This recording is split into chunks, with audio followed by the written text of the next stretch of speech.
Welcome everyone again to the group exhibit for hydrogen fuel cells and batteries here at the Hanover Fair 2016. My name is Michael Sinclair. I will be the moderator for the next discussion. I would like to invite you all to have a seat. Looks like many of you are. There are complimentary refreshments. Just wave to a server and you can get a coffee or a drink. Also, I'll be fielding questions anytime. If anyone has any questions for our guest, just let me know. I'll bring the microphone to you. So today the topic is product news from H2 Logic. I'm joined today by Jacob Krogsgaard, who is I believe the CEO, is this correct? The CEO of H2 Logic. And if you could all give me a hand welcoming him to the stage. Thank you very much. Hi. Hi, have a seat. Thank you. All right, well, for everyone who is unfamiliar with your company and your technology, would you please start by providing us an introduction? Yes, absolutely. Thank you for having me. So H2 Logic, we're a Danish company, founded 2003. Since 2006, we have made hydrogen stations. And today, that's the only business we have. We make hydrogen stations mainly for refueling of cars, but also for buses and forklifts. We are now a part of the NEL group, so within our group we both have the electrolyzers that we'll hear about tomorrow and also the hydrogen stations that we do. So we actually have a chance to make both the green renewable hydrogen and then also the hydrogen stations to dispense it. And then we have been providing and installing stations all around Europe in 8 different countries. I think it's 34% of all the hydrogen stations for 700 bar in Europe that we have been supplying. So we have learned a lot in those years, and we're very pleased to be here and show and release a new product, a new H2 station. All right, very good. So just start with a preliminary question. It seems to me, who is an outsider to fuel cells and hydrogen, that hydrogen has a bit of a chicken and an egg problem where, why would you buy a hydrogen vehicle when there are few fueling stations, but why would you build fueling stations when there are few hydrogen vehicles? I guess, how does H2 Logic or yourself, how do you envision the rollout of the technology to the main market? Yeah, well, that's the constant dilemma that we're all talking about. So what we're trying to do with different partners, we've done it in Denmark with 2 different joint ventures, together with gas companies and oil companies. We are building networks of hydrogen stations, and then with the different cities where we're installing these stations, at the same time we have the cities to invest in fuel cell cars, and thereby we have a usage of the stations from day one. So you can say we're kind of handling the chicken and the egg dilemma by basically making a hen farm to make it work.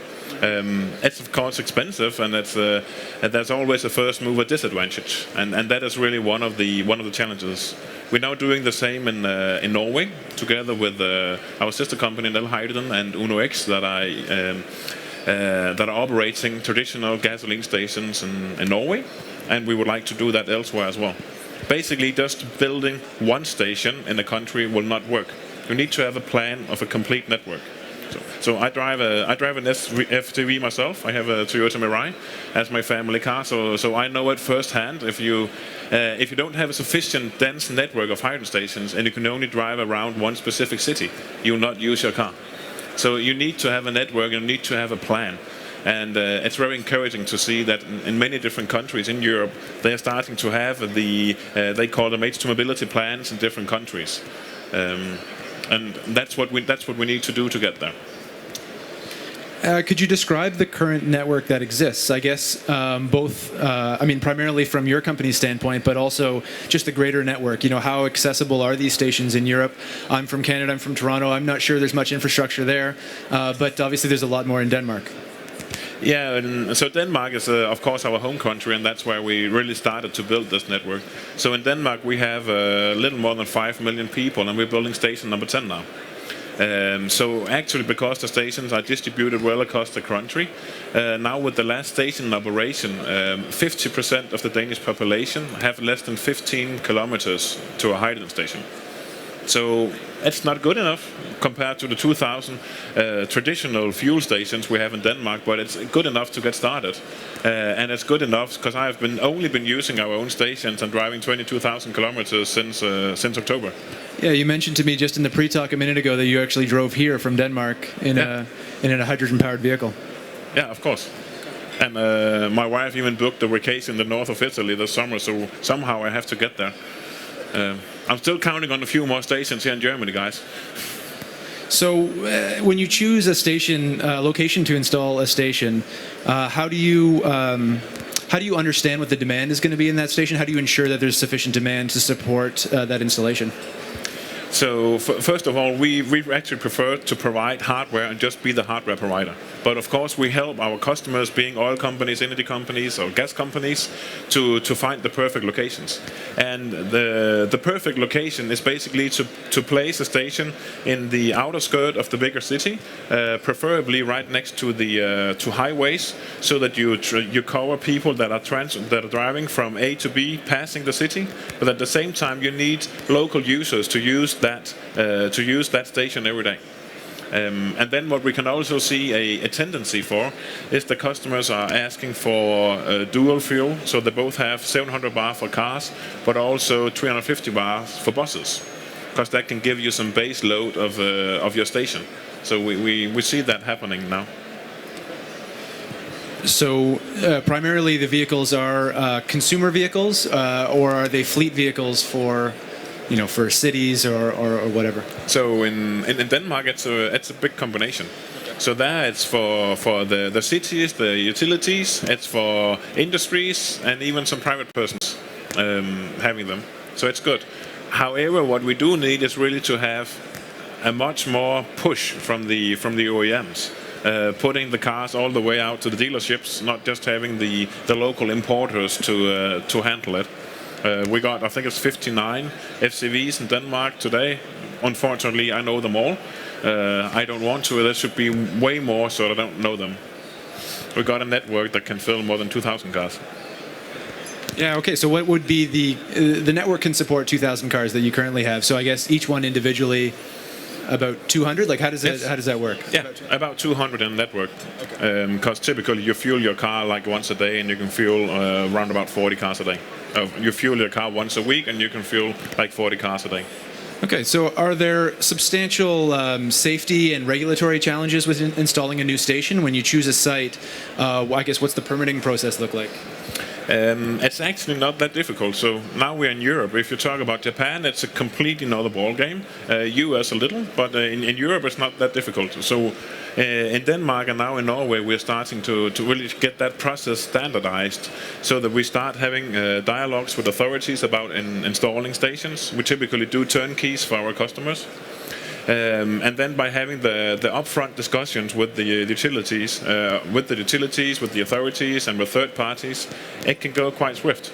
And we have shown that installing a hydrogen station can actually be all the way down to 48 hours. We did that on our previous generation station, and we still plan to do that very fast on the new generation that we're launching now. Okay, so I guess one of the key questions that occurred to me is, I guess, how does the cost of this hydrogen infrastructure compare to that of conventional fossil fuels? I guess both from an upfront capex standpoint and from an operating standpoint. So when you look at the traditional fuels, you got a lot of heavy investments upstream. And that is where they have made the most cost. When you look at retail, that is just a dispenser. That's really not where the oil companies have their focus, and many of them have sold off the retail network. Within hydrogen, it's a little different. So there you have more of the cost within the hydrogen station and also within hydrogen production. Sometimes you even have the hydrogen production all the way out at the station with electrolyzers. And so the cost distribution there is a little different. And secondly, because stations are today hydrogen stations are not utilized enough, the cost of dispensing it is also too high. The objective is to have that significantly below €2 per kilogram. And that is for the service, the depreciation, and the rental of the land for the station. You mentioned that you sometimes co-locate the hydrogen production with the fueling stations. How often does that happen? And I guess what are the design drivers that influence whether or not it's co-located? So I think in 8 or 9, maybe even 10 of the stations we have provided have been with on-site electrolyzers. And that has been both with PREM and alkaline technology. So the technology is really not the issue. What end up being the issue is actually if you want to build a station with 200 kilogram a day capacity and 200 kilogram a day electrolyzer, you need quite a big power connection at that site. And that is doable in some countries. In other countries, you don't have that big power connection out in the sidewalk. So there you might want to go for centralized production and then distributing your hydrogen from a centralized electrolyzer to your hydrogen stations. Is that something that you guys are involved with, I guess, or maybe your parent company, I suppose, the distribution? Absolutely. That's it's one of the great benefits, and that's what we're talking about right there on our booth at BE60. It is to exactly combine the experiences we have with electrolyzers. So we have built electrolyzers that have been in operation for 30, 40 years. So they are extremely doable, extremely efficient. And then combining them with hydrogen distribution and then hydrogen stations, as we're showing with the new H2 station, with an extremely small footprint that it can basically be installed right next to the traditional fuels. Just put in one more dispenser and the hardware somewhere in the corner of a station. I guess, yeah, are most of your sites also located with conventional fueling, or are they generally greenfield sites? Most of them are located with traditional fuels. And basically it comes down to hydrogen business and hydrogen retailing will be the exact same as retailing of traditional fuels. So it's location, location, location. And the good locations are already used by traditional fuel companies. So you need to somehow to co-locate with them. Not always. There will be newbies. There will be installation with supermarket parking lots, etc. But a lot of them will be with what we call brownfields. Okay. So, I mean, we're all here hoping that the hydrogen economy becomes a reality tomorrow. So, say they start selling, thousands on thousands of vehicles. What would your approach be to scalability? Are you guys ready to meet that demand? Yes, we are. And that is really probably one of the best features about our new station. So we took all of the experiences with our previous generation hydrogen station and took all of that into an extreme compact but yet modular hydrogen station. So, and then we also announced a few weeks ago that we now are building the world's largest factory for production of hydrogen stations. So there we can actually build up to 300 stations a year when it's completely utilized. We will not start with that capacity, it will be somehow lower. But those stations can actually support 200,000 cars each yearly production. So there we really have sufficient capacities. And going there, that will also have a positive effect on the cost.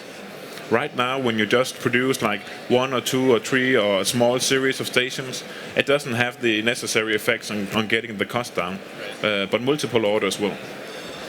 Is there a lot of innovation and intellectual property associated with the development of these stations? Yeah, there are. Just Google the patents on hydrogen stations. Yeah. It's not as bad as on fuel cells, but definitely there are some. And the same, we have a few patents and a few patent pending on the new technology now.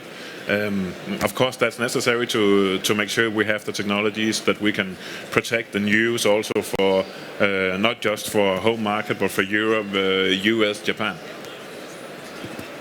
Just a reminder to the audience, if you have any questions, don't hesitate to put your hand up. Okay, so maybe I'll ask a final question. What's the strategy in terms of the next geographic area to expand into? What are the next steps for your expansion? It's extremely simple. We'll follow the automotive OEMs. Okay. So the market where the OEMs will really push for fuel cell vehicles, that's where we will be providing both our hydrogen stations, but also the complete turnkeys, including electrolyzers and distribution. And so far, it looks like it will be happening in the Northern Europe, it will be happening in Japan, it will be happening in US, starting with California. All right, very good. So if there's no further questions, I would say that a reminder to talk to Jacob and H2 Logic over at their booth at B60. Of course, there's another discussion afterwards, so don't leave your seats. We have a talk entitled "Advanced Energy System Using MGH2 as Energy Storage" with Dr. Marcelo Carmo. And great, so please join me in thanking Jacob here for this entertaining discussion. Thank you.